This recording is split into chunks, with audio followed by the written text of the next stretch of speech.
Hey guys, so today I'll be helping you go over some notes and formulas we need for the A-level physics exam. So the first thing we need to know is that interference can be constructive or destructive. Now for the first kind we have constructive interference, and with constructive interference the light shows. Now the formula for constructive interference is R2 minus R1 is equal to m lambda, in which m can be 0, plus minus 1, plus minus 2, and so on. Now the other kind of interference is destructive interference, and with destructive interference the light doesn't show at that point. Now the formula for destructive interference is R2 minus R1 is equal to m plus half times lambda, in which m can be 0, plus minus 1, plus minus 2, and so on. Now here we have Young's double slit experiment, and we can see that when m is equal to 0, or m is equal to 1, or m is equal to minus 1, this is known as the antinodal lines, and at those points it's at its maximum amplitude, so the light is constructive. And you can see at the nodal lines between 0 and 1, for example, or 0 and minus 1, that the light at that point is destructive.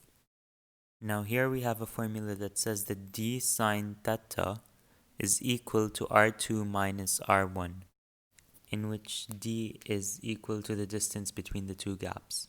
So for constructive interference, we know that d sine theta is equal to m lambda. And with destructive interference, we can see that d sine theta is equal to m plus half times lambda. Now we're going to cover half cycles.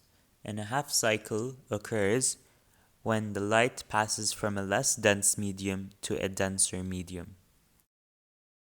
Now here we have an example of a light ray passing from index 1 to index 1.5, and we can see that the light ray is entering a denser medium, so we know that a half cycle occurs at that point.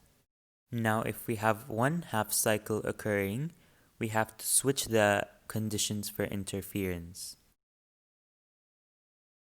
That means that the formula for destructive interference becomes R2 minus R1 is equal to m lambda, and for constructive interference it's R2 minus R1 is equal to m plus half times lambda.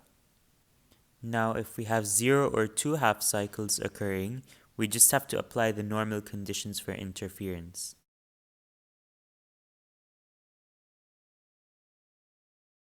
That means that constructive interference is R2 minus R1 is equal to m lambda, and destructive interference is R2 minus R1 is equal to m plus half times lambda.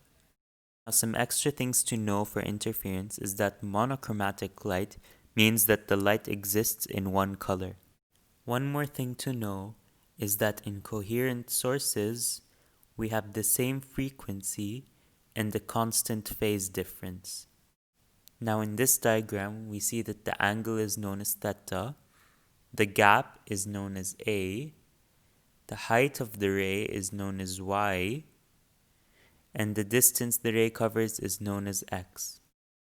Now the formula to know here is that ym is equal to m times lambda times r over d, and it's also equal to m times lambda times x over a. We can also see that a sine theta is equal to m times lambda. Another formula to know is that the intensity is equal to the original intensity times sine of the path difference over 2 over the path difference over 2, and all of that squared. Now I'm drawing the polarization of the light, and we can see that the light source, which at first was going everywhere, is now only going into one direction after being polarized. Now the intensity after being polarized is I1, and before being polarized is I0. The formula to know here is that I1 is equal to I0 over 2, and that I2 is equal to I1 cosine squared theta. The second formula is known as Malu's law. Now in optics we have two kinds of lenses, divergent and convergent. In divergent lenses, it's thicker at the top than in the middle. Now here are some examples of what divergent lenses look like. To represent a divergent lens, we draw a straight line with two arrows facing inward. Convergent lenses are the other kind of lenses, and with convergent lenses, they're thicker in the middle than at the top. Now here are some examples of convergent lenses. And to represent them, we draw a straight line with two arrows facing outwards. Now the formulas to know is that 1 over the focal length is equal to 1 over the distance of the image plus 1 over the distance of the object. We should also know that the magnification is equal to height of the image over height of the object, or the negative of the distance of the image over the distance of the object. In convergent lenses, the focal length is greater than 0, while in divergent lenses the focal length is less than 0. Now this formula is known as the lensmaker equation, and it says that 1 over the focal length is equal to the index minus 1 into 1 over r1 plus 1 over r2.